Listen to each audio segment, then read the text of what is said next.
بسم الله الرحمن الرحيم يا حسرة على العباد ما يأتيهم من رسول إلا كانوا به يستهزئون صدقت يا رب العالمين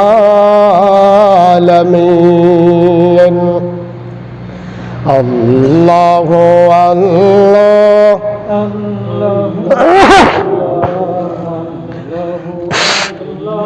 জোরে ভাই আল্লাহ আল্লাহ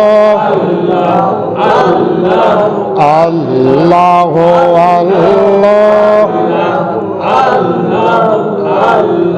আল্লাহ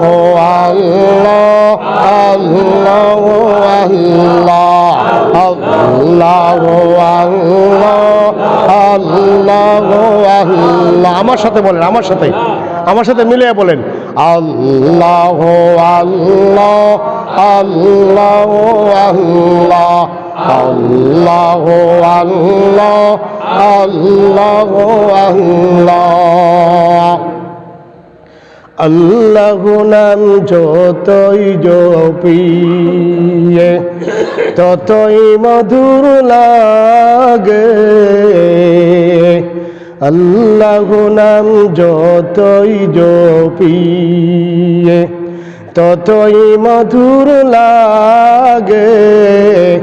নামে তো মধু থাকে, নামে তো মধু থাকে, কে জানি তো আগে।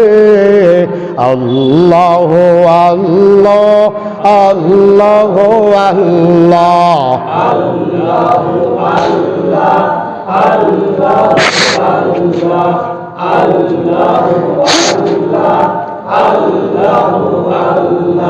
আল্লাহ আল্লাহ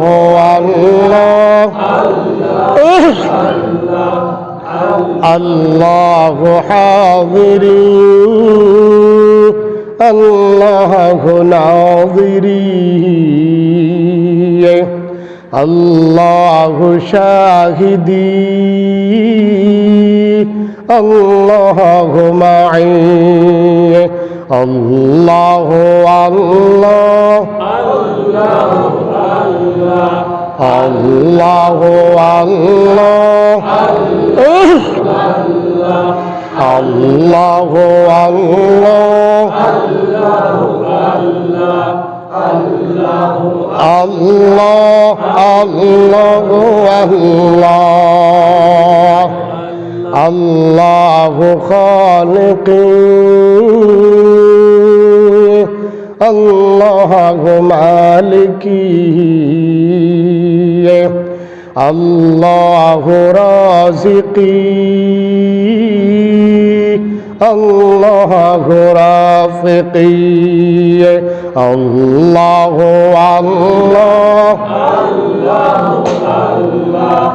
আল্লাহ আল্লাহ আল্লাহ আল্লাহ আল্লাহ আল্লাহ ফাতিরি আল্লাহ নাসিরি আল্লাহ ফাতিরি আল্লাহ নাসিরি আল্লাহ গাফিরি আল্লাহ সাতিরি আল্লাহ আল্লাহ আল্লাহ আল্লাহ আল্লাহ আল্লাহ মহাব্বতে জুড়ে আল্লাহ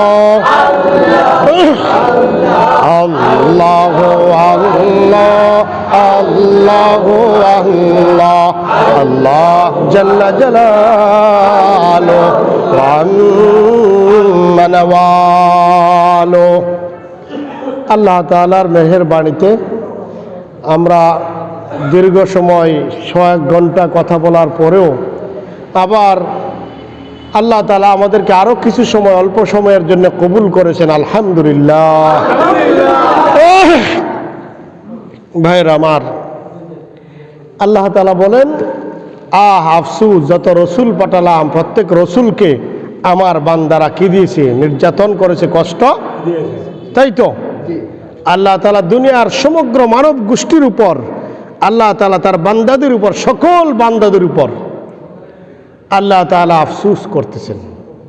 আপনি আমি সবার উপর আফসুস করতেছেন। এই আয়াতের ব্যাখ্যায় আমরা আলোচনা করতেছিলাম প্রত্যেক নবী রাসূলগণের, ইমামগণের, কোরআনের আলেমগণের যুগে যুগে কষ্ট এসেছে, যুগে যুগে। এখন যদি কোরআনের কোনো আলেমকে বন্দী করা হয়, রিমান্ডে দেওয়া হয়, ফাঁসি দেওয়া হয়, এই কথা ভাবার কোনো কারণ নাই যে উনি মনে হয় মস্ত বড় অপরাধী। হ্যাঁ, কেউ অপরাধী হতে পারে, এটা ভিন্ন কথা। কোনো আলেম অপরাধী হতেও পারে, এটা ভিন্ন কথা, এটা আমি অস্বীকার করছি না। কিন্তু কোনো আলেমকে আমাদের এলাকায় সিলেটে ফুলতুলির পীর সাহেব হুজুর আছেন, তো ওনার যারা ভক্তবৃন্দ তারা বলেন আমাদের দেশের একজন কোরআনের আলেমকে যখন জেলে নেওয়া হলো, বীর পুরুষ, তখন বলেন পাপ বাপকেও ছাড়ে না। পাপ কাকে ছাড়ে না? কে আশ্চর্য কথা! পাপ বাপকেও ছাড়ে না। নবী রাসূলগণ পাপ করেছেন, পাপ করলেই জেলে যেতে হয়। তাহলে ঈসা আলাইহিস সালাম দোষী পাপী ছিলেন? মূসা আলাইহিস সালাম পাপী ছিলেন? মুহাম্মদ সাল্লাল্লাহু আলাইহি সাল্লাম পাপী ছিলেন? বরং নবী রাসূলগণের আকীদা হলো নবী রাসূলগণের ব্যাপারে কিছু কথা শিখেন, মুখস্থ করেন। আমাদের দেশে গতানুগতিক তাফসির মাহফিলগুলি, ওয়াজ মাহফিলগুলি, এগুলি হয়ে যাচ্ছে একটা আপনার মনকে আনন্দ দেওয়ার একটা উপলক্ষ, একটা মাধ্যম হয়ে গেছে। এই হাসি তামসার কথাবার্তা বললো, খুব মজার কথা বললো, তাই না? খুব শিক্ষণীয় বিষয় খুব কমই আহরণ হয়ে থাকে। এক শ্রেণী হলো মাসুম, এটা মুখস্থ করেন। আরেক শ্রেণী মাহফুজ, আরেক শ্রেণী মাগফুর, আরেক শ্রেণী মাসুম, মাহফুজ, মাগফুর। মাশাআল্লাহ, চাচার তো শক্তি ভালো আছে, আলহামদুলিল্লাহ, মুখস্থ শক্তি। মাসুম, মাহফুজ, মাগফুর। কয় শ্রেণী? মাসুম মুখস্থ করেন, মাহফুজ, মাগফুর। বলেন তো কেউ? মাহফুজ, মাগফুর। আচ্ছা, পর্দার আড়ালে মা বোনেরা বাইরে এসে দরখাস্ত করেছে, মা আপনারাও নাকি এসেছেন। মা বোনেরা একসাথে হয়ে গেলে অনেক জায়গায় বাজারের আড্ডা হয়। কি হয়? দুনিয়ার সব কথা এখানে খেয়ে যায়, জমা হয়ে যায়। এমন যেন না হয়, এমন যেন এই সময়টা চলেই যাবে, সময়টা যেন হতভাগাদের লিস্টে আমাদের লেখা না হয়। বাইরে আমার তাহলে এক শ্রেণী হলো মাহফুজ না মাসুম। প্রথম নম্বর শ্রেণী কি? যারা নিষ্পাপ, যারা কি? এরা হলেন নবী রাসূলগণ। এরা কারা? নবী রাসূলগণের গুনাহ নাই, ফেরেশতাদের গুনাহ নাই, সাহাবাগণের গুনাহ নাই, ঠিক আছে, কিন্তু একটু ডিফারেন্স আছে। নবী রাসূলগণ মাসুম, গুনাহ করার সামর্থ্য আছেন, গুনাহ করার সামর্থ্য আছে, সাধ্য আছে, ইচ্ছাও আছে, সব আছে, কিন্তু করেন না। কিন্তু কি? মাসুম। কোন গুনাহ কোন নবী রাসূল? হ্যাঁ, নবী রাসূলদের ভুল আছে। কি আছে? অনেকে বলেন নবী রাসূলদের ভুলও নাই। নবী রাসূলগণ তো মানুষ ছিলেন। কি ছিলেন? মানুষের যেমন ভুল আছে, নবী রাসূলগণেরও কি হতে পারে? ভুল। এখানে সিঁড়ি কয়টা গণলেন? 19টা। তো অনেক গণার মধ্যে ভুল হয়ে যেতে পারে। 18টা গুনছে, 18টা কি করছে? এটা কি গুনাহ হলো? কথা বলেন না কেন? ভুল, ঠিক আছে, এটা ভুল, কিন্তু এটা কি গুনাহ? গুনাহ নয়। তো নবী রাসূলগণের ভুল হতে পারে, কিন্তু গুনাহ নয়। কিন্তু কি নয়? এই হলো মাসুম। এরপরে মাহফুজ। এরপরে কি? মাহফুজ। মাহফুজ মানে তাদেরকে হেফাজত করেছেন আল্লাহ, হেফাজতকৃত, শাব্দিক অর্থ। এটার অর্থ হলো যাদের গুনাহ করার মতো কোনো সাধ্যই নেই, কোনো কি নাই, সাধ্য নাই, সাধ্য এমন কোনো সাধ্য তাদের নাই, এমন কি গুনাহের প্রতি কোনো আকর্ষণ নাই, কোনো প্রয়োজন নাই, কোনো কি নাই, প্রয়োজন নাই। যেমন ফেরেশতাদের বডিতে শাহওয়াত, যৌবন শক্তি আল্লাহ তাআলা দেন নাই, দেন নাই। এই কামনা বাসনা ক্ষুধার শক্তি আল্লাহ তাআলা দেন নাই, খাবারের প্রয়োজন নাই, তো হালাল হারাম খাবে প্রশ্নই উঠে না। জনশক্তি নাই, এই চাহিদাই নাই, এই কামনাই নাই, তো গুনাহের দিকে এগিয়ে যাবে প্রশ্নই উঠে না। তো ফেরেশতারাও নিষ্পাপ, নবীগণও কি, কিন্তু ডিফারেন্স হলো নবীগণের চাহিদা আছে, সামর্থ্য আছে, সব আছে, এর পরেও আল্লাহর সাথে কানেকশন, যে কারণে এদিকে যাওয়ার প্রশ্নই উঠে না, এদিকে কোনো নবী রাসূল যান নাই। এই জন্য ফেরেশতাদের চেয়ে মানুষের মর্যাদা বেশি। মানুষের মর্যাদা কি, খারাপ কাজের সামর্থ্য আছে, এরপরও করবে না, এরপরও কি করবে না। ফেরেশতাদের এই সামর্থ্য নাই, ফেরেশতা হলো মাহফুজ, সাহাবে কেরাম হলেন মাগফুর, কি গুনাহ করেছেন, ক্ষমাপ্রাপ্ত হয়েছেন, কি হয়েছেন, ক্ষমাপ্রাপ্ত হয়েছেন। এই হলো 3 শ্রেণী, এই হলো কি 3 শ্রেণী। তাহলে নবী রাসূলগণ মাসুম হওয়ার পরেও কষ্ট ভোগ করতে হয়েছে, জেলে যেতে হয়েছে। কথা বুঝাতে পেরেছি?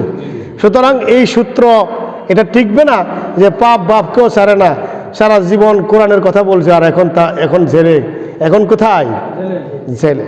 এটা ঠিক না, এটা কোনো সূত্র নয়, এটা নাস্তিকবাদীদের সূত্র। এটা ভাইয়ের আমার, দেখুন আমরা যেখানে এসে গেছিলাম, শাইখুল হিন্দ মাহমুদ হাসান দেওবন্দি, দারুল উলুম দেওবন্দের প্রথম ছাত্র, দারুল উলুম দেওবন্দের প্রথম ছাত্র, ওনার কুমরে ইংরেজ বিরোধী আন্দোলনের অপরাধে কোনো কি ছিল না, গুস্ত ছিল না। এখনই ভুলে গেছেন, এখনই আমরা ভুলে গেছি, সব হার, সব কি হার। কেন? অপরাধ কি, ইংরেজদের বিরুদ্ধে কথা বলা, ইংরেজদের বিরুদ্ধে, জালেমদের বিরুদ্ধে কথা বলা। জালেমরা এই দেশের মানুষের স্বাধীনতা শক্তি, ধর্মীয় স্বাধীনতা সব কেড়ে নিয়েছিল। সব কি করে নিয়েছিল? কেড়ে নিয়েছিল। দারুল উলুম দেওবন্দ, এটার প্রতিষ্ঠা হলো কোন উদ্দেশ্যে, কোন লক্ষ্যকে সামনে রেখে প্রতিষ্ঠিত হলো দারুল উলুম দেওবন্দ? এর পিছনের গূঢ় রহস্যকে আমরা অনেকেই জানি না, আমাদেরকে সেই ইতিহাস পড়ানো হয় না, আমরা জানিও না।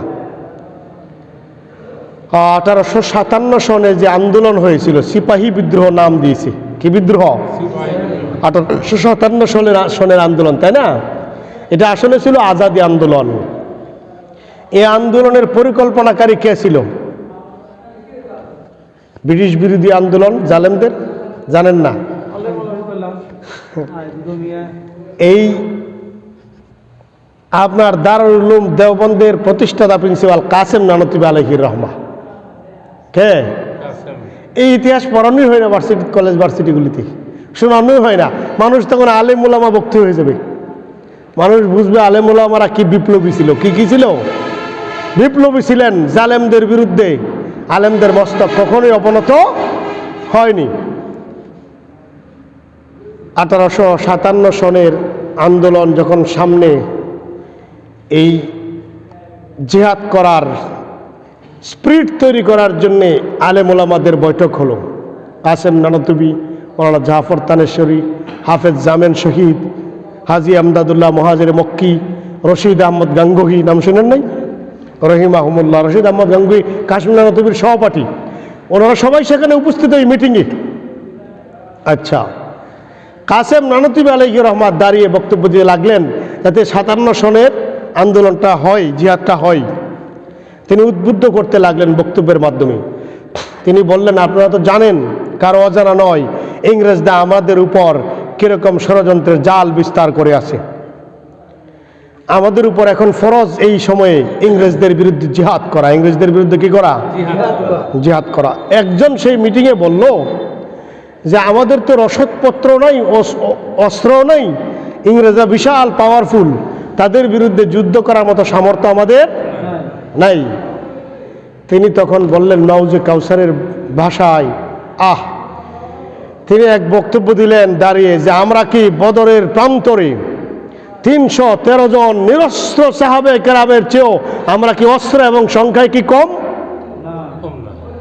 তাহলে কিসের ভয়? তাহলে কিসের ভয়? সিদ্ধান্ত হলো ওনার এই বক্তব্যের পরে নারায়ে তাকবীর আল্লাহু আকবারের স্লোগান চললো আধা ঘন্টা পর্যন্ত। কতক্ষণ পর্যন্ত? আধা ঘন্টা পর্যন্ত স্লোগান চললো, লিল্লাহি তাকবীর আল্লাহু আকবার, চলতে লাগলো আধা ঘন্টা। এরপরে সিদ্ধান্ত হলো জিহাদ করতে হবে। জিহাদ কি করতে হবে? করতে হবে। পরিকল্পনাকারী কাসেম নানতুবি আলাইহির রহমা। 1857 সনের সিপাহী বিদ্রোহ নাম দিয়েছে ওরা। আসলে মূলত এটা সিপাহী বিদ্রোহ নয়, এটা আজাদি আন্দোলন ছিল। কি আন্দোলন? ইতিহাসটাকে চিত্রায়িত করা হয়েছে, চিত্রিত করা হয়েছে। পুরোপুরি সঠিক ইতিহাসটা যেন আমাদের পর্যন্ত না পৌঁছতে পারে। ভাইয়ের আমার, সিদ্ধান্ত হলো, কিন্তু কাসেম নানতুবি আলাইহির রহমার সিদ্ধান্ত ছিল ভিন্ন রকম। গোটা ভারতে একদিনে একযুগে একসাথে অসহযোগ আন্দোলন, বিদ্রোহের দাবানল জ্বলে উঠবে গোটা ভারতবর্ষে। ভারত, পাকিস্তান, বাংলাদেশ, আফগানেরও অনেক এরিয়া, এদিকে আপনার মিয়ানমারেরও অনেক এরিয়া, বার্মার, সব ভারত উপমহাদেশের অন্তর্ভুক্ত। গোটা ভারতে একসাথে আন্দোলন হবে। একসাথে কি হবে? এখন ব্রিটিশ সৈন্য ফৌজ কয় জায়গায় দিবে? কয় জায়গায় তারা আত্মসমর্পণ করতে বাধ্য হবে। কিন্তু করলো কি, এর আগেই নির্দিষ্ট তারিখ আসার আগে এক হিন্দু কয়েকজন সিপাহী নিয়ে বিদ্রোহ ঘোষণা করে বসলো। বিদ্রোহ পরিকল্পনা সঠিক মতো জায়গায় পৌঁছাতে পারেননি কাসেম নানতুবি আলাইহির রহমা। বিদ্রোহ শুরু হয়ে গেল। কোথাও শুরু হয়ে গেছে তো ইংরেজ সব সৈন্য ওখানে চলে যায়, ওদেরকে থামাইয়ে ফেলে অন্য জায়গায় আবার শুরু হয়, আবার ওখানে চলে যায়। বিশৃঙ্খলভাবে শুরু হয়ে গেল, একযুগে না। কথা কি বোঝাতে পেরেছি? যে কারণে মুসলমানরা পরাজয় বরণ করেছিল। কাসেম নানতুবি আলাইহির রহমা শুধু পরিকল্পনাকারী নন, তিনি শামিলির প্রান্তরে 1857 সনে যে যুদ্ধ হয়েছিল, কমান্ডার ইন চিফ ছিলেন, আপনার সেনা প্রধান ছিলেন। কি ছিলেন? সেনা প্রধান। আর আমির ছিল আপনার হাজী এমদাদুল্লাহ মুহাজির মক্কি রহমতুল্লাহ আলাইহি, ওনারই পীর সাহেব হাজী এমদাদুল্লাহ। আগের পীর সাহেবদের ইতিহাস দেখুন আর এখনের পীর সাহেবদের ইতিহাস দেখুন। শুধু হাজী এমদাদুল্লাহ মুহাজির মক্কি নয়, আপনার নকশবন্দি সিলসিলার সব বুজুর্গরা, মুজাদ্দিদ আল-ফেসানি থেকে নিয়ে উপরের যত পীর সাহেব ছিল, প্রত্যেক যুগে জালেমদের বিরুদ্ধে তারা ছিলেন কট্টর। জালেমদের বিরুদ্ধে এই পীর সাহেবগণ কি ছিলেন? কট্টর ছিলেন। তো হাজী এমদাদুল্লাহ মুহাজির মক্কি পুরা যুদ্ধের আমির, পুরা জিহাদের আমির।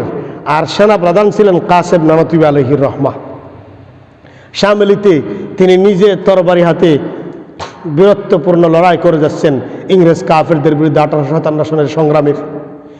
এই যুদ্ধের সময় সারাদিন কাসেম নানতুবি আলাইহির রহমা যেদিকে যান দুশ্মনদেরকে কচুকাটা করেন, একবারে নিপাত যায়, সব খালি হয়ে যায়। উনি যেদিকে হাজার হাজার ইংরেজ সৈন্যের ভিতরে ঢুকে এদিকে খালি হয়ে যায়, এদিকে সব কি হয়ে যায়? খালি হয়ে যায়। বিকেলবেলা সারাদিন জিহাদ করে ক্লান্ত শ্রান্ত অবসন্ন দেহ নিয়ে কাসেম নানতুবি আলাইহির রহমা একটা পাথরের উপর বসে তিনি একটু রেস্ট নিচ্ছেন। কাহিল লেগে গেছে, পরিশ্রান্ত। তরবারিটা হাত থেকে রেখে দিলেন। তরবারি উঠানোর মতো কোনো কি নাই, সামর্থ্য নাই, শক্তি নাই। সারাদিনের যুদ্ধে ইংরেজ এক অফিসার আসলো, সৈন্য আসলো, ইংরেজ ফৌজ। সে এসে বলতেছে, আপনার কাসেম নানতুবির বডি থেকে তার উচ্চতা 3 গুণ বড় কমপক্ষে। কয় গুণ বড়? 3 গুণ বড়, 3 গুণ লাশের দিক দিয়ে বড় এই ইংরেজ সৈনিক ফৌজ। সে এসে বলল, কাসেম সারাদিন খুব বাহাদুরি দেখালি, এখন মৃত্যুর হাত থেকে নিজেকে বাঁচাও। মৃত্যুর হাত থেকে, এখন দেখতেছে তরবারি ফেলে দিছে, শক্তি নাই গায়ে, মৃত্যুর হাত থেকে নিজেকে কি করো? বাঁচাও। তিনি বললেন, রণকৌশলী কিরকম ছিলেন? তিনি বললেন, তুমি আমাকে মৃত্যুর ভয় দেখাও, তোমার মৃত্যু তোমার পিছনে দাঁড়ানো, তোমার মৃত্যু। সে ভেবেছে পিছন দিক থেকে কিছু আসছে, আক্রমণ কিছু কি আসছে। আর তিনি এই সুযোগে তরবারি নিয়ে এক লাফে মাথা থেকে পা পর্যন্ত দ্বিখণ্ডিত করে দিলেন। মাথা থেকে পা পর্যন্ত এক লাফে দ্বিখণ্ডিত করে দিলেন। এই তো হইল, এত রণকৌশলী ছিলেন কাসেম নানতুবি আলাইহির রহমা। 1879 সনে তিনি যখন এই যুদ্ধে মুসলমানরা পরাজয় বরণ করলো, যেহেতু এক এক জায়গায় এক এক দিন, এক এক জায়গায় এক এক দিন ইংরেজ সৈন্য সব চলে যায় এক জায়গায়, সব কোথায় চলে যায়, এক জায়গায় চলে যাওয়ার মতো সুযোগ পাই, পরাজয় বরণ করলো। তিনি চিন্তা করলেন ব্রিটিশরা যে সরকারি মাদ্রাসা চালু করছে, এখন দেখেন আমাদের কওমি মাদ্রাসা, আমি কওমি মাদ্রাসার ছাত্র, জীবনও আলিয়া মাদ্রাসায় বারান্দায় যাইনি, কোনো সরকারি মাদ্রাসার বারান্দায়ও যাইনি আমি। আমাদের আকাবির যারা, আমরা আকাবির আকাবির তো বলি মুখে, শুধু কি বলি, তাদের আদর্শ কি ছিল। তিনি তখন চিন্তা করলেন লর্ড কর্নওয়ালিসের মতো ব্যক্তিকে, ব্রিটিশদেরকে তোয়াজ করে দিনী শিক্ষা এই দেশে চলতে পারে না, কারণ আলিয়া মাদ্রাসার সম্পূর্ণ সিলেবাস তারাই নির্বাচন করে, প্রিন্সিপালও তারা, সব কিছু তারা। সূরা আনফাল নাই, সূরা তৌফা নাই, মানে জিহাদের আয়াত নাই, কি নাই, জিহাদের আয়াত বাদ দেও, জিহাদের আয়াতগুলি বাদ দিয়ে অন্যগুলি পড়ায়, কোরআনের তরজমা। কথা বোঝাতে পেরেছি? তিনি চিন্তা করেন ওদের তৈরি সিলেবাসে এই দেশে মুসলমানদের প্রকৃত ইমান পয়দা হবে না।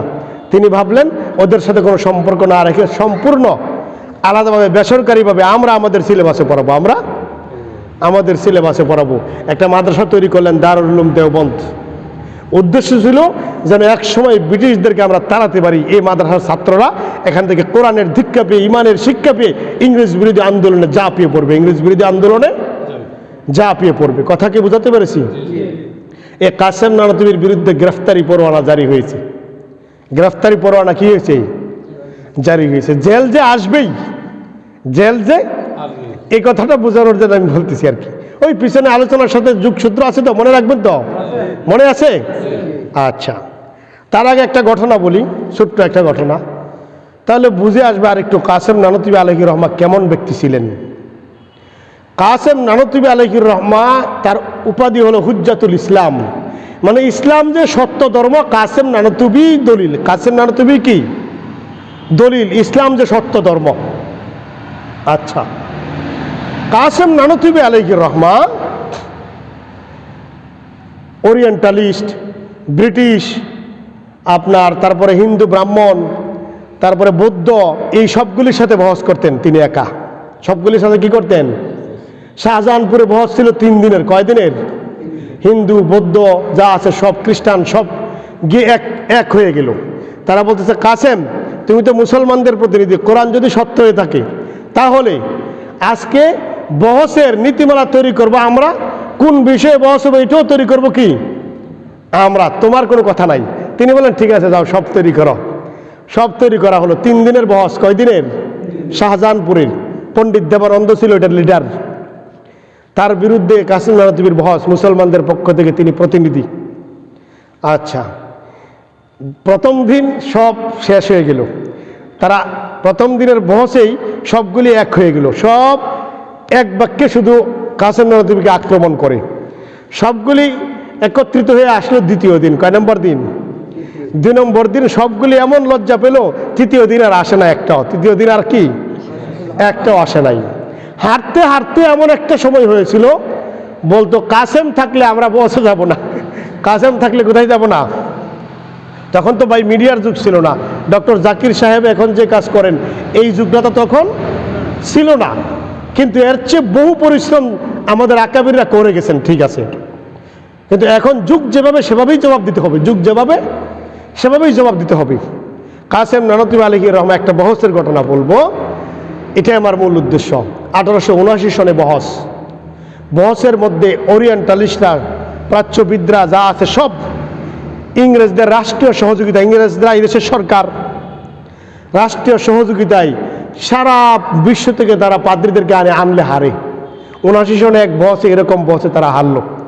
তারা হারলো, কি করলো? কাসেম নানতুবির সামনে হারলো। কোরআন মিথ্যা এটা প্রমাণ করতে পারে নাই, কোরআন সত্য মানতে বাধ্য হয়েছে। কোরআনেই সত্য মানতে বাধ্য হয়েছে, অন্যগুলি সঠিক পথে নাই, সঠিক মতে নাই। হারার পরে তারা এক প্রস্তাব দিল, কাসেম তোমার নবীর একটা সুন্নত ছিল, কেউ কোনো কিছু চাইলে তিনি কখনো না করতেন না, কখনো কি করতেন না, না করতেন না। তা আমাদের একটা প্রস্তাব হলো, কোরআন সত্য কি মিথ্যা বহস্ত করে বুঝলাম এতক্ষণ, তারপরে একটা শেষ প্রস্তাব, পৃথিবীবাসীর সামনে চূড়ান্ত ফয়সালা হয়ে যাক, চূড়ান্ত কি হয়ে যাক, ফয়সালা হয়ে যাক কোরআন সত্য না মিথ্যা।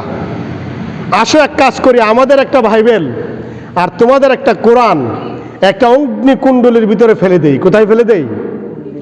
কথা কি বুঝতেছেন?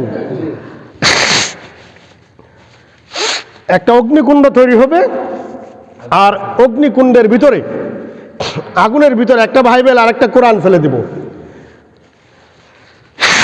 বাইবেল যদি সত্য হয় তাহলে আগুনে পুড়বে না, আগুনে পুড়বে না। কোরআন যদি সত্য হয় আগুনে, বাইবেল এবং কোরআন এই দুইয়ের মধ্যে যেটা মিথ্যা সেটা আগুনে পুড়ে যাবে। পৃথিবীবাসীর সামনে সব সময়ের জন্য একটা প্রমাণ হয়ে যাবে, আর বহসের দরকার নাই, কোনটা সত্য এটা প্রমাণিত হয়ে গেছে। কি হয়ে গেছে? আসই প্রস্তাবে, আসই প্রস্তাবে। কাসিমুল উলুম ওয়াল খায়রাত হুজ্জাতুল ইসলাম আল্লামা কাসিম নানুতুবি আলাইহির রহমা একটু সময় ফিকির করলেন, মাথায় একটা রুমাল দিয়ে মোরাকাবা করলেন। মোরাকাবা মানে আমরা মনে করি কি জানি কি, আসলে এরকম কিছু না। আল্লাহর দিকে মনোনিবেশ করা, আল্লাহর দিকে মনোনিবেশ করা, খুব ধ্যানের সাথে আল্লাহর দিকে তাওয়াজ্জু দেওয়া, আল্লাহর দিকে ফিরে যাওয়া, আল্লাহর দিকে কি করে যাওয়া? ফিরে যাওয়া, এনাবত করা, এনাবত ইলাল্লাহ, আল্লাহর দিকে দৌড়ে যাওয়া, ঝুঁকে যাওয়া, খুব ধ্যানের সাথে মনের সাথে। তিনি ধ্যান ভাঙলেন। ধ্যান ভেঙে যখন ধ্যান শেষ হলো তখন প্রস্তাব করলেন, ঠিক আছে, ঠিক আছে, আমি মেনে নিলাম, তবে হ্যাঁ প্রস্তাবটা একটু ঘুরিয়ে দিলেন, প্রস্তাবটা একটু ঘুরিয়ে দিলেন। কাসেম নানুতুবি আলাইহির রহমা বললেন, ঠিক আছে, তোমাদের প্রস্তাব আমি মেনে নিলাম, তবে অগ্নিকুণ্ডলী একটা হবে না, অগ্নিকুণ্ড হবে দুইটা। কয়টা? অগ্নিকুণ্ড হবে দুইটা। তোমার বুকে থাকবে তোমার বাইবেল, আমার বুকে থাকবে আল্লাহ পাকের কোরআন। তোমার পিছনে থাকবে আমার লোক, আমার পিছনে থাকবে তোমার লোক। তুমি তোমার বাইবেল বুকে ধারণ করে আগুনের ভিতরে ঝাঁপ দেবে, আমি আমার কোরআন বুকে ধারণ করে আগুনে ঝাঁপ দেব। তোমার পিছনে আমার লোক, তুমি যদি গড়িমসি করো ধাক্কা দিয়ে আমার লোক তোমাকে ফেলে দিবে, আমার পিছনে থাকবে তোমার লোক। আমি যদি গড়িমসি করি আমার লোক, তোমার লোক আমাকে ধাক্কা দিয়ে ফেলে দেবে। তুমি তোমার কোরআন নিয়ে আগুনে ঝাঁপ দেবে, আর আমি আল্লাহ তাআলার কোরআন নিয়ে আগুনে ঝাঁপ দেব। আসো দেখি এবার কি আর রাজি হয় মনে করেন? কথা বলেন না কেন? এবার কি আর রাজি হয়? কারণ সে নিজেও জানে বাইবেলে অসংখ্য ভুল আছে। Is the Bible really the word of God? Bible কি সত্যি আল্লাহর বাণী? বাইবেল কি? ওরাও জানে 50,000 ভুল। বাইবেলে কয় হাজার ভুল? এক ম্যাগাজিনে একবার গণনা করা হয়েছে বাইবেলে আছে 50,000 ভুল। ওরাও জানে। ভাইয়ের আমার, এবার তারা চূড়ান্ত রকমের পরাজয় বরণ করলো, এই প্রস্তাবে রাজি হয় নাই। কাসেম নানুতুবির কাছ থেকে বিজয় চিনে নিতে পারে নাই। কাসেম নানুতুবি আলাইহির রহমা তাকে পরে কেউ প্রশ্ন করলো, হুজুর এত সহজ প্রস্তাব, আল্লাহর কোরআন বুকে ধারণ করে আগুনে ঝাঁপ দিলেই তো, বুকে ধারণ না করে কোরআনকে ডাইরেক্ট ফেলে দিলেই তো হতো, সহজ ছিল। বাইবেলকে ফেলে দিলেই তো হতো, কোরআন তো সত্যই, বাইবেল তো মিথ্যাই। তাহলে প্রস্তাবটাকে কেন এত কঠিন করলেন? আল্লাহর কোরআনকে রক্ষা করার দায়িত্ব আল্লাহর, কার বলেন? আল্লাহর। বুঝি না আমরা ভাইরা আমার। কাসেম নানুতুবি আলাইহির রহমা বললেন, আল্লাহর কোরআন আল্লাহ পাক রক্ষা করবেন, কোরআনের মর্যাদা ঠিক, তবে আমারও তো দায়িত্ব আছে। আমার কি কোনো দায়িত্ব নাই? আল্লাহ তাআলা দেখবেন আমি আমার চূড়ান্ত প্রচেষ্টাকে আল্লাহর কোরআনের জন্য ব্যয় করলাম কিনা, ব্যয় করলাম কিনা, এটাও তো আল্লাহ তাআলা দেখবেন। শুধু কোরআনকে ফেলে দেওয়া তো সহজ? ও ভাই, আল্লাহর সামনে আমার পরীক্ষা দেওয়া তো আর হবে না। আমি চিন্তা করলাম, কিছু সময় মুরাকাবা করে আমি চিন্তা করলাম তারা কেন রাজি হলো, তারা কেন এই প্রস্তাব করলো বাইবেলকে ফেলে দেওয়ার মতো, এই প্রস্তাবে কেন তারা রাজি হলো, আমি এটাই চিন্তা করেছিলাম। ব্যাপার কি? এই প্রস্তাব তো তারা দেওয়ার কথা না। তারাও জানে বাইবেলে অসংখ্য ভুল রয়েছে, এরপরেও তারা কেন এই প্রস্তাব দিল এটা আমি ভেবেছি। আল্লাহ তাআলা আমার দিলের ভিতরে ঢেলে দিয়েছেন, আসলে বাইবেলের কোনো তেলেসমাতি নাই, কোনো কারিশমা নাই, কোনো মুজিজা নাই। বাইবেল এটা ভ্রান্ত হয়ে গেছে। মুজিজা হলো কাগজের, কিসের? কাগজের। তারা যে বাইবেলকে আগুনের ভিতরে ফেলতে চায়, সে বাইবেলকে ফায়ার প্রুফ কাগজ দিয়ে বানিয়ে এনেছে। কথা বুঝেন নাই?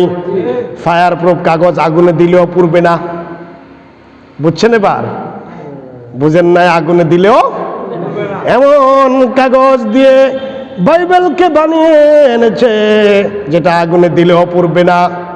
তখন বলতে চাইবে, প্রমাণিত হয়ে যাবে বাইবেল সত্য। বাইবেল কি সত্য? আমি চিন্তা করলাম আল্লাহ পাক আমার দিলের ভিতরে এই কথা ঢেলে দিয়েছেন, এই জন্য আমি প্রস্তাবটা ঘুরিয়ে দিলাম। একই তো আমার পরীক্ষা। আল্লাহ বান্দাদেরকে কোরআনের জিম্মাদারি দাওয়াত দিয়ে দুনিয়ায় পাঠালেন। আল্লাহ দায়িত্ব নেন না কোরআন প্রতিষ্ঠা করা, আন্দোলন ছাড়াই কোরআন প্রতিষ্ঠা হয়ে যাবে না। আল্লাহ তাআলা দেখবেন আপনি আমি কি ত্যাগ করতেছি, কি এটা না দেখে আল্লাহ আসমান থেকে হেফাজত করবেন না। আসমান থেকে কি করবেন না? হেফাজত করবেন না।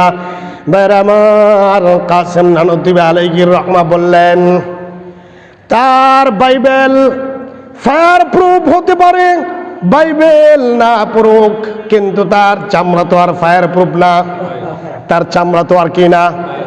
বাইবেল না পড়ুক, সে পুরে বর্ষ হয়ে যাবে। সে পুরে কি হয়ে যাবে? বর্ষ হয়ে যাবে।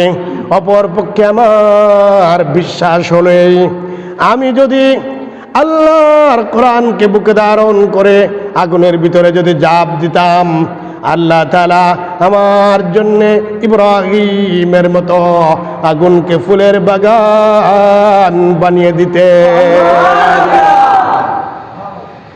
আল্লামা ইকবাল বলেন আজিবে হো জুবে রহিম কা ইমা পয়দা আগ কর সকতি হে এক আন্দাজে গুলিস্তা পয়দা। ইব্রাহিম ঈমান আজও কোথাও ওই বিদ্যমান করতে পারে অগ্নিকুণ্ডে খুবসুরত এক ফুল বাগান। ইব্রাহিম ঈমান লাগবে, কি লাগবে? ইব্রাহিম ঈমান লাগবে। কাসেম নানতুবি কোরআনকে বুকে নিয়ে আগুনে ঝাঁপ দিতে প্রস্তুতি নিলেন কিনা? কথা বলেন না কেন? ভাইয়ের আমার, শুধু জেল কেন, রিমান্ড কেন, ফাঁসি কেন? আমাদের আকাবিরেরা তো আগুনের ভিতরে ঝাঁপ দেওয়ার জন্য প্রস্তুত ছিলেন। আগুনের ভিতরে ঝাঁপ দেওয়ার জন্য কি ছিলেন? এখন মুখ দিয়ে আকাবির বলে ফেনা তুলি, কি তুলি? ফেনা তুলি না? আমরা একদল হুজুর আছি, আমরা আকাবিররা এইভাবে চলছে, ওইভাবে চলছে। আকাবিররা কি করেছে? দুনিয়া বিমুখ জিন্দিগি যাপন করেছে। আর আমাকে টাকা দেওয়া, আমার পকেটে 1 লক্ষ ওয়াজি আসলে কয় লক্ষ? 1,50,000 70,000 দিতে হবে। এখন আকাবিরের ইতিহাস বলতেছে, আবার নিজে 50, 70, 1 লক্ষ দিতে হবে। কি দিতে হবে? 1 লক্ষ দিতে হবে। এই হবিগঞ্জে এই বছর 25 তারিখে আছে হবিগঞ্জ লাখাই। গত বছর ওখান থেকে আসার পরে বলতেছে আপনি আর একজন বক্তা যাকে আপনার ভালো লাগে টপ লেভেলের একজন বক্তা সহ এই বছর একটা তারিখ করেন জানুয়ারি মাসের ভিতরে। আমি বললাম আমার কোনো বক্তার সাথে কোনো সম্পর্ক নাই। বলে কেন, এটা কি বললেন? বলে না ভাই আমার কোনো সম্পর্ক নাই। এখন বোঝাতেই পারি না সম্পর্ক নাই। বলে আমি বক্তা জগৎটাকে অন্তর থেকে ওইভাবে দেখতে পারি না, এর একটা ভিন্ন কারণ আছে। এদের সাথে আমি সম্পর্ক রাখতে পারি না, আমার হয়তো যোগ্যতার অভাব, দুর্বলতা আছে। বলে সে দুর্বলতাটাকে একটু শুনতে পারি? বলে সে দুর্বলতা হলো বক্তারা টাকার নেশায় বিভোর হয়ে গেছে। টাকার নেশায় কি হয়ে গেছে? এখন টপ লেভেলের যাকে ফোন দেবো 2-1 জন বাদে, মামুনুল হক, সাখাওয়াত হোসেন রাজি, ডক্টর আফম খালেদ হোসেন, এরকম 2-1 জন বাদে তাদেরকে লক্ষ টাকা দিতে হয়। এরকম টপ লেভেলের বক্তা যারা 50, 70, 1 লক্ষ তো কোনো কথাই নাই, দিতেই হয়। সুতরাং এই বক্তা জগতের সাথে আমার কোনো কিনা সম্পর্ক না। আপনারা যাকে ভালো মনে করেন তাকে কি দিয়ে দেন। তো ওরা মানেই না, নাম বলবো না, আমি নাম বললে গিবত হবে বলে একজন বক্তার নাম বলছে, আমি ওনাকে ফোন দিলাম। বলছি ওনারে তাহলে দেখেন না, টাকা লাগলে যা লাগে দেবো। ফোন দেওয়ার পরে আমি বললাম জানুয়ারি মাসের ভিতরে একটা প্রোগ্রাম, আপনি আমার মিলে দুইজনে মিলে যাতে দেওয়া যায়। তো ভাই বলতেছে যে ঠিক আছে দেওয়া যাবে, প্রোগ্রাম একটা দেওয়া যাবে, তবে কথা হলো কি একটু মানে কেমন জানি করতেছে আর কি। আমি বুঝতেছি যে উনি টাকা চাইবেন, এখন চাইতে পারতেছেন না, আমার কাছে লজ্জায় আর কি। তা আমি ওনার ভিতরের কথাটা বের করার জন্য আমি বললাম ভাই আপনিও বক্তা মানুষ, আমিও বক্তা মানুষ, আমিও যদি আপনি তো মুহাদ্দিস মানুষ, বড় আলিম, আপনি শুনবেন কিনা আমার কথা। আর উনি হলেন বক্তা মানুষ, কেউ হলো আলেম এবং কিছু বক্তাও, আর কেউ আছে শুধু বক্তা, এলেমের দিক দিয়ে টনটনে, এলেমের দিক দিয়ে কি টনটনে, কিন্তু বাংলাদেশের নাম্বার 1 বক্তা হয়ে গেছে, এরকম লোক আছে। তো আপনাদের পছন্দ, আরে ভাই আমি তো তারপরে তো আমি বক্তা, আপনাদের কাতারেই তো আছি, বলেন না, অসুবিধা নাই, আপনি যা বলেন এক বক্তা আরেক বক্তার কাছে মনের কথা খুলে বলেন। বলে আসলে বেশি তো বলা যাবে না, কমপক্ষে 70,000 টাকা আমার খরচ দিতে হবে। কত দিতে হবে? 70,000 টাকা খরচ দিতে হবে। আচ্ছা বলেন দেখি, একটা মানুষ আসলে আসা যাওয়া করলে হয়তো 10-12 হাজার টাকা সর্বোচ্চ খরচ হতে পারে, বাংলাদেশের ভিতরে যে কোনো জায়গায় যাওয়া আসা করুক না, 10-12-13 এর ভিতরে খরচ হতে পারে। তো যদি সেখানে লোকেরা এই খরচটা দিয়ে আরও 5,000, 10,000, 15,000, 20,000 অতিরিক্ত দেয়, তাহলে কি হলো না? জি। কিন্তু এখন এই বক্তা, এই শ্রেণীর বক্তারাই গিয়ে বলতেছে আকাবেররা দুনিয়া বিমুখ ছিলেন, কি ছিলেন? দুনিয়া বিমুখ ছিলেন। এখন তাকে আবার 70,000, 1 লাখ দিতে হয়। এটা একটা ভিন্ন সাইড বললাম। ঠিক আমরা আকাবির বলি আমরা কমি আলেমগণ, কিন্তু আকাবিররা দেওবন্দ মাদ্রাসা প্রতিষ্ঠিত হয়েছে ইংরেজ বিরোধী আন্দোলনের বুনিয়াদ রোপণ করার জন্য, ইংরেজ বিরোধী আন্দোলনের বুনিয়াদ রোপণ করার জন্য। এবং তাই হয়েছিল, প্রথম ছাত্র সাইকুল হিন্দ আজীবন আমরণ ইংরেজদের বিরুদ্ধে কি করে গেছেন? আন্দোলন করে গেছেন, যদিও তিনি তাড়াতে পারেন নাই ভারত থেকে ইংরেজদেরকে। এরপরে আসলে ওনারই ছাত্র মাহমুদ হাসান, আপনার হুসাইন আহমদ বাদানী, তিনিও সেটা করেছেন। কাসেম নানতুবির বিরুদ্ধে গ্রেফতারি পরোয়ানা হয়েছিল। কি হয়েছিল? এই কাসেম নানতুবি আলেম, এই যে বললাম যিনি কোরআনের জন্য আগুনে জাপ দিতে কি হয়ে গেলেন? রাজি হয়ে গেলেন। তাকে ধরার জন্যে জায়গায় জায়গায় জায়গায় জায়গায় পুলিশ পাঠানো হয়েছে, ইংরেজ পুলিশ। তো তার সাধারণ বেশভূষা দেখে, এত বড় ব্যক্তি নাম শুনে বেশভূষা দেখে তারা চিনতে পারতো না।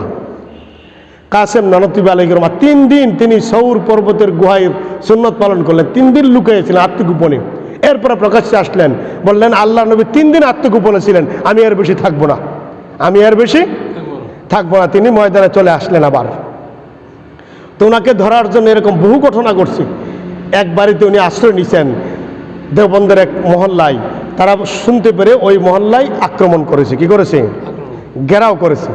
ঘেরাও করে ওই বাড়িতেই টার্গেট মোতাবেকই পৌঁছে গেছে, টার্গেট মোতাবেক কী হয়ে গেছে? পৌঁছে গেছে।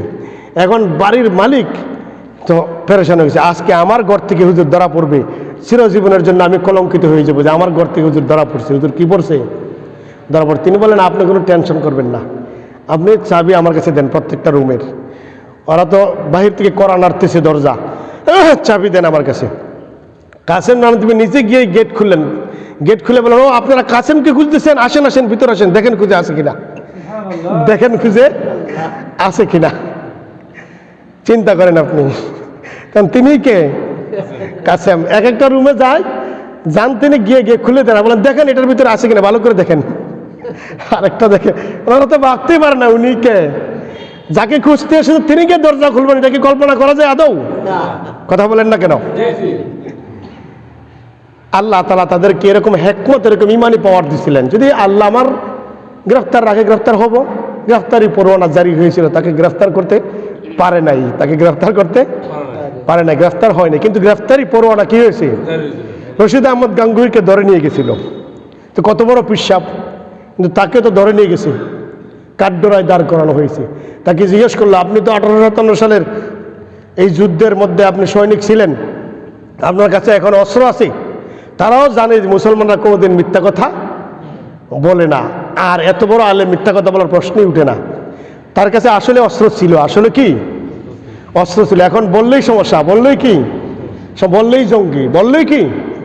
ও আইদুল আকুম মাস্তাতাতুম মিন কুওয়া ওয়া মির রিবাতিল খাইল তুরহিবুনা বিহি আদুওয়াল্লাহ ওয়া আদুওয়াকুম। আল্লাহ তাআলা বলেন শক্তি সঞ্চয় করো, ট্রেনিং দাও, অস্ত্র প্রস্তুত রাখো, যতটুকু তোমাদের সামর্থ্য হয়, যতটুকু তোমাদের কি হয় আল্লাহর দুশমন এবং তোমাদের দুশমনদের বিরুদ্ধে। তোমাদের দুশ্মনদের। এখন এটা ট্রেনিং দিলে যদি বলি যে আরে কোন সময় জিহাদ আসবে দেখি, একটু ট্রেনিং নিয়ে রাখি, কোন সময় পরিস্থিতি আসবে, বলে এটা জঙ্গি, এটা কি জঙ্গি বলবে কি না? তো তিনি ভাবতেছেন যে আমার কাছে তো অস্ত্র আছে, কিন্তু যদি বলি আছে তবু শেষ, যদি বলি নাই তবু তো মিথ্যা কথা হবে। তিনি বলেন হ্যাঁ আমার কাছে অস্ত্র আছে, তাসবিহ ছড়াটা, একটা তাসবিহ ছড়া ছিল, এই তো আমাদের অস্ত্র, এই তো কি আমাদের অস্ত্র। ওই অস্ত্র নাই, ওই অস্ত্র আছে বললেন না, তিনি হিকমত খাটিয়ে বললেন, কি খাটিয়ে, এই তো আমাদের অস্ত্র। এখন যে দূর এটা সরল সোজা করতে গিয়ে ধরে আনছে কে হুজুর রে, তাসবিহ নাকি অস্ত্র, তাসবিহ নাকি কি অস্ত্র, ছেড়ে দিল। কি করে দেওয়া হলো, তাকেও ধরে নেওয়া হয়েছিল কাঠগড়াই যখন হাজিরার জন্য, ওই যে হাজিরা দেয় না, হাজিরার দিন এই ঘটনা ঘটলো, এরপরে ছেড়ে দিয়েছে বেখুসুর খালাস। জান জাফর থানেশ্বরী আলাইহির রহমা, কালাপানি দ্বীপের ইতিহাস আছে, কালাপানি দ্বীপ। জাফর থানেশ্বরী আলাইহির রহমাকে কালাপানি দ্বীপে নির্বাসন দেওয়া হয়েছিল, কুফুরি শক্তির বিরুদ্ধে কথা বলার অপরাধী। কিভাবে নির্বাসন দিল, নির্বাসনের ঘটনাটা একটু শুনেন। তাকে আম্বালা থেকে লাহোর আনা হলো।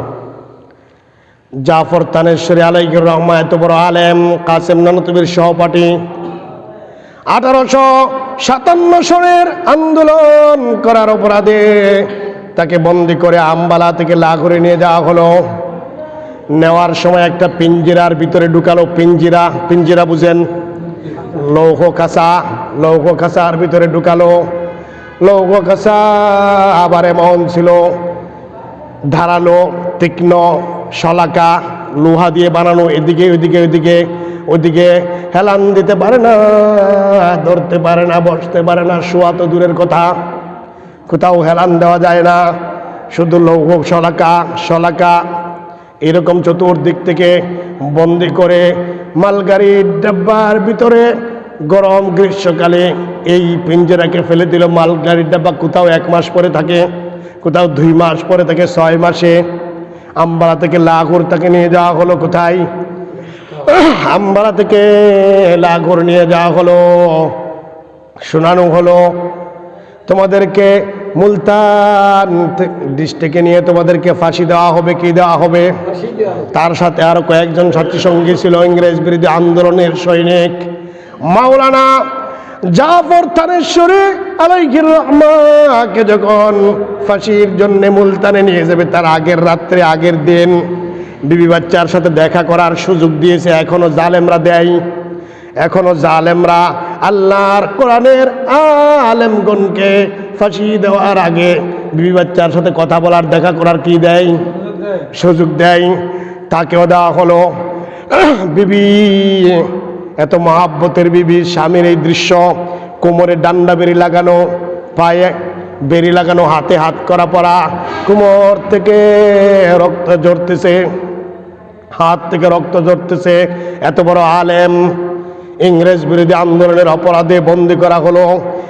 আপনার এই রক্ত দেখে 8 বছরের এক বাচ্চা ছিল, বিবি তো কেঁদে কেঁদে বেহুশ, তিনি ধৈর্য ধরতেছেন। এমন অবস্থায় বাচ্চা, 8 বছরের বাচ্চা কেঁদে হাউমাউ করে শুরু কাঁদতে লাগলো, হাউমাউ করে কাঁদতে লাগলো।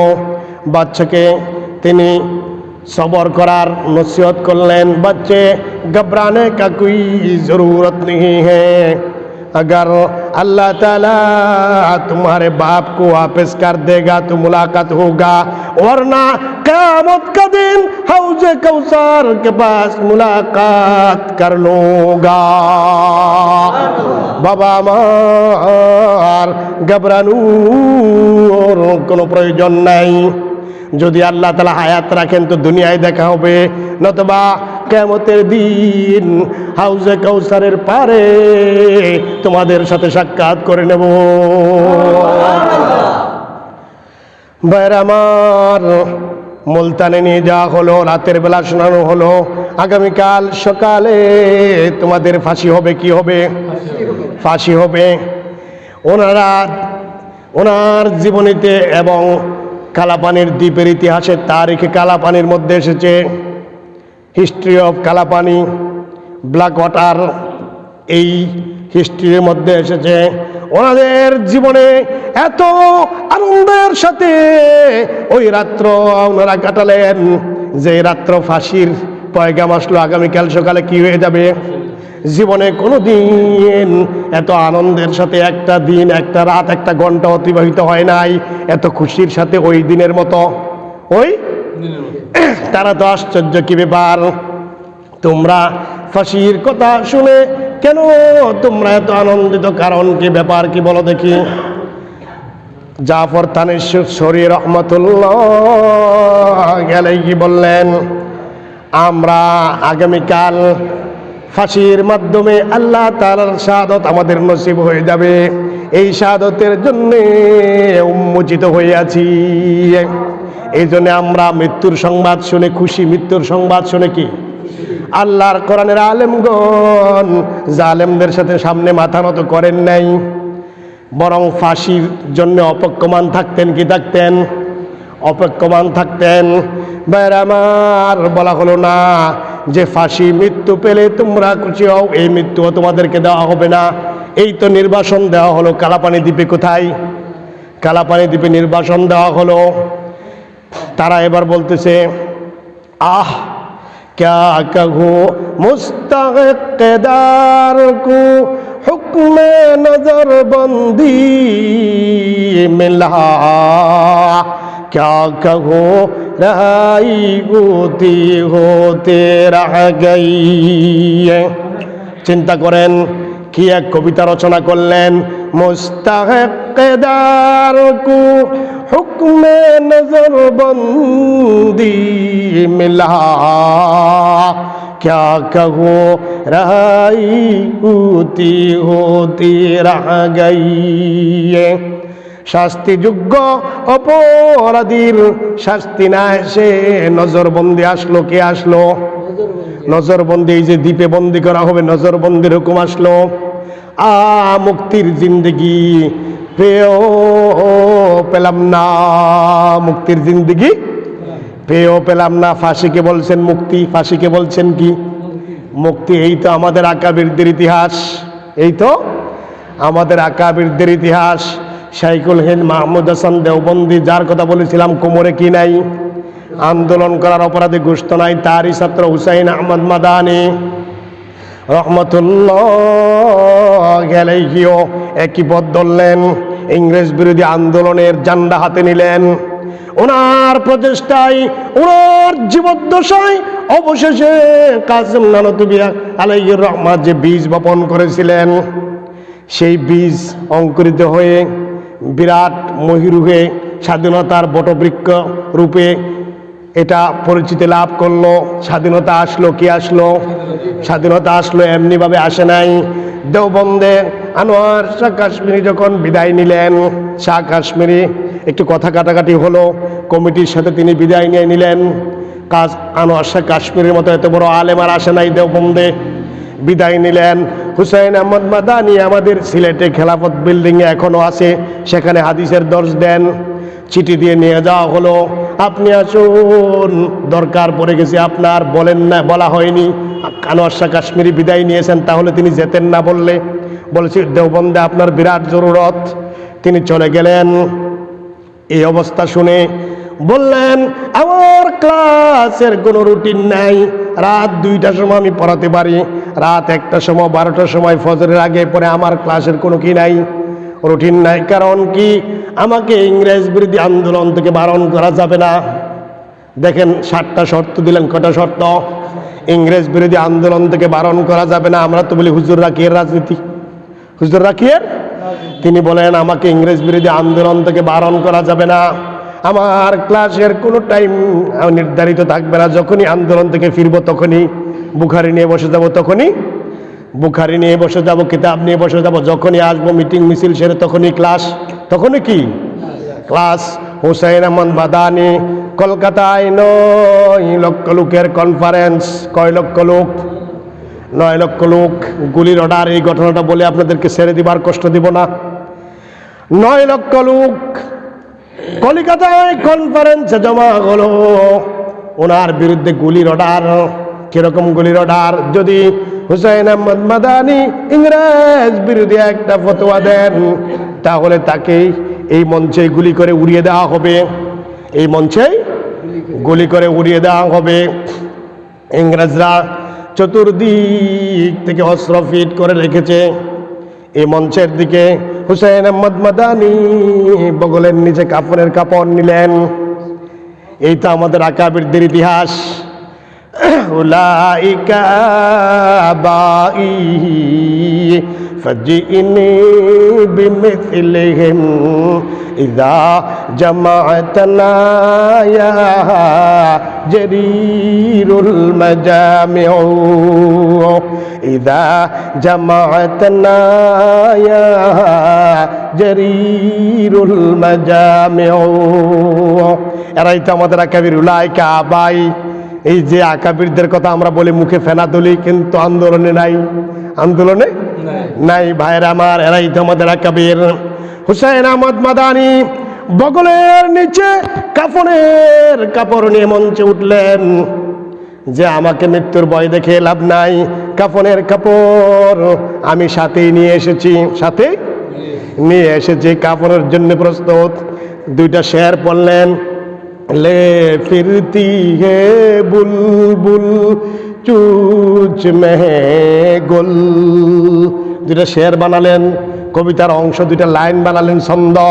ले फिरती है बुलबुल चूच में गुल शहीदे नाज की तुरबत का है खिलौना समझ कर ना बर्बाद करना हम भी किसी के बनाए हुए।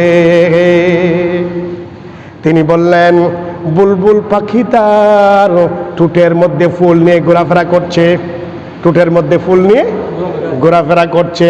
গর্বের যোগ্য এই শহীদের মাটি কোথায় হবে? তার মানে বুঝেন নাই। তিনি কাব্যিক ছন্দে প্রকাশ করলেন, এই যে চতুর্দিক থেকে অস্ত্রগুলি ফিট করে রাখা হয়েছে, আমি তাদের বিরুদ্ধে একটা বক্তব্য দিলেই গুলি চলে আসবে আমার দিকে। লে ফিরতি হে বুলবুল চুচ মে গোল। বুলবুল তার ঠোঁটের মধ্যে ফুল নিয়ে ঘুরতেছে, তার মানে এই যে অস্ত্রগুলি এটা হলো আমার নিকট বুলবুল পাখির ন্যায়, আর এর ভিতরে যে বুলেট রয়েছে এটা আমার নিকট বুলবুল পাখির ঠোঁটে ফুলের ন্যায়। বুলবুল পাখির ঠোঁটে ফুল দেখে পৃথিবীর কেউ ভয় পাবে? কথা বলেন না কেন? তিনি বললেন আমি তো এগুলিকে এরকমই মনে করি, এই অস্ত্রগুলি বুলবুল, বুলেটগুলি হলো ফুল। খেলো, এরপরে এটা বললেন খেলো না সমঝ কর না বরবাদ করনা हम भी किसी के बनाए हुए। হাতের ইংরেজরা হাতের পুতুল, খেলনার পুতুল ভেবে আমাদেরকে ধ্বংস করতে এসো না। আমরাও কারো না কারো একজনের, আমাদেরও একজন স্রষ্টা রয়েছে, আমাদেরও একজন স্রষ্টা রয়েছে কথা বলেই ইংরেজ বিরোধী জিহাদের বক্তব্য দিতে লাগলেন, জিহাদের ফতোয়া দিতে লাগলেন। ইংরেজদের বিরুদ্ধে আন্দোলন করা ফরজ। ভাইয়ের আমার, ঘটনা কি কি আপনার অবিস্মরণীয় ঘটনা পৃথিবীতে ঘটে গেল। চতুর্দিক থেকে ইংরেজরা একজন মানুষকে গুলি করতে একটা বুলেটই যথেষ্ট, তাই না? কিন্তু চতুর্দিক থেকে বুলেট ছাড়লো, একটা বুলেটও হুসাইন আহমদ মাদানীর বুকে সেদিন বিদ্ধ হয় না। সবগুলি বুলেট মাটির নিচে চলে গিয়েছিল, একটা বুলেটও তার বুকের দিকে যায় নাই। আল্লাহ তাআলা ইংরেজদেরকে তাড়িয়েছেন। হুসাইন আহমদ মাদানী দেওবন্দি বাগানের ফল, তার আন্দোলন সফল। তার আন্দোলন কি সফল হয়ে গেল, ইংরেজরা তাড়িত বিতাড়িত হতে বাধ্য হয়েছিল। ভাইরা আমার, এই স্বাধীনতা এমনিতে আসে নাই। 50,000 আলেমকে ফাঁসি কাস্টে ঝুলতে হয়েছিল ইংরেজদেরকে তাড়াতে গিয়ে। কয় হাজার আলেমকে? 50,000। শুধু 3 বছরে ভারতে 14,000 আলেমকে ফাঁসি কাস্টে ঝুলানো হয়েছে। মোট 50,000 আলেমকে রক্ত দিতে হয়েছে ইংরেজদেরকে তাড়াতে গিয়ে। একথা মনে করার কোনো কারণ নাই। আলেমরা কেন ফাঁসিতে ঝুলবে? আলেমরা মনে অপরাধী না, বরং আলেমরাই সত্যিকারের নবী রাসূল গণের অনুসারী। যে জন্য মৃত্যুদণ্ড আসবে, মৃত্যু আসবে, জেল আসবে। আল্লাহ তাআলা আমাদেরকে এই পথের পথিক বানাক নাকি। আমিন। ওয়া আখির দাওয়ানা আলহামদুলিল্লাহি রাব্বিল আলামিন। আসসালামু আলাইকুম। ওয়া আলাইকুম আসসালাম ওয়া রাহমাতুল্লাহ।